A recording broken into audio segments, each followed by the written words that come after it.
Chapter 4, Red and Her Grandmother. I lay on the ground, still as a dead chicken, and looked up at Red. "Pixies don't attack like that unless your pockets are full of gold," said Red.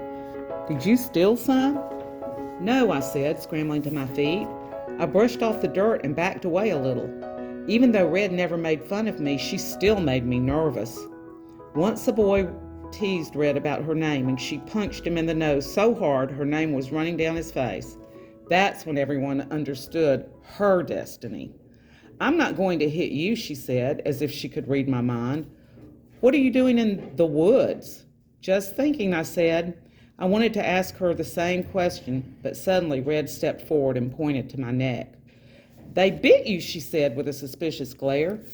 "Pixies don't bug you unless you're near gold. They definitely don't bite unless you have gold, lots of it." Suddenly I became aware of the throbbing pain all over me. 4 of my fingers looked like sausages. A big lump was growing out of my arm, and my shirt collar tightened around my swelling neck. Red was right. I'd never known a pixie to bite unless you were holding a big chunk of gold. But I didn't have any. I turned out my pockets and held out my hands to show Red. "How did you get rid of the pixies?" I asked. She held up her fists and dropped the dirt in them. Pixies hate to be dirty. They like to stay shiny.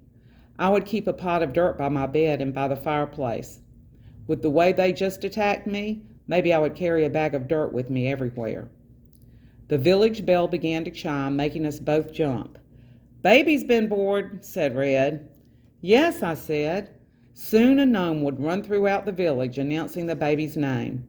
After the name was spread, the villagers would talk all day about the quality of the name, the length and the sounds. They'd discuss what kind of destiny the name would bestow upon the child. "I hate that bell," said Red. "Me too, and I hate gnomes." "Me too. In my head I always imagined the bell ringing and the gnome shouting, 'Rump! Rump!' The new boy's name is Rump. I wondered if Red had those same thoughts about her name. Even though it wasn't embarrassing, it made her different. Maybe we were both lonely because of our names.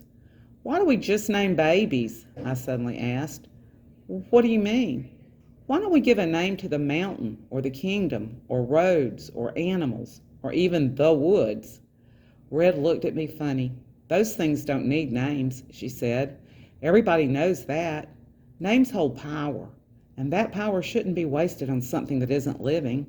A village doesn't need a destiny." But sometimes places feel alive. Sometimes they feel powerful, like they could have a destiny, just like people. Like these trees, they feel alive. "They are alive," said Red, "but that doesn't mean they need a name. They don't have a destiny like we do." "Well, what about the village? Wouldn't it be nice to give our village a good name like Asteria or Oakenliff? That way, if you wanted to go on an adventure, you could say, 'I'm leaving Asteria at last.' Or if you were coming home, you could say, 'Ah, Oakenliff, my home.' It would be like greeting a long-lost friend instead of a mountain full of metal or just dirt. And maybe it would have a destiny then." "That's the craziest thing I ever heard," said Red, but she was also smiling. We heard the gnomes in the distance shouting something in their gravelly little voices. Finally, a gnome ran right past us. "Furball. The name of the new daughter is Furball. Furball." Red and I stared at each other. Then we burst out laughing. We laughed and curled over our stomachs. We laughed until tears were streaming from our eyes. But then something appeared from the darkness of the trees and loomed over Red. I stopped laughing. Red still giggled until a thin, knobby hand touched her shoulder. Red looked up and squealed. "Granny!" She looked around nervously, as if to see who else was watching. "Well, what are you doing here?" "I'll go where I please, girl." Her voice was remarkably steady, even though she looked ancient. Her cheeks sagged past her jaw, and she was hunched over on a gnarled stick that shook under her hand. "But, hold your butt. What's so hilarious?" "Nothing," said Red. She nudged me while keeping wide eyes on her granny. "Nothing at all," my voice squeaked. Red's granny squinted at me. "You're Elsbeth's boy." "I'm her grandson." "Well, how is she?" "A crabby old wretch still, no doubt." No, ma'am, she's fine. You're the one with only half your name. I shuffled my feet and glanced at Red. Oh, stop your worry prancing. Red already knows. She won't tell. How did they know? Gran had told me never to tell anyone that Rump wasn't my whole name. Some people might think a half a name would make a person addled in the brain or even dangerous. Red's granny leaned down close to me. She had a strong but not unpleasant smell, like fresh things that grow in the earth. She said, staring into my eyes. You'll find it all. What all? Your name, all of it. I will? Red's granny suddenly looked very wise and maybe even less crouched and wrinkly.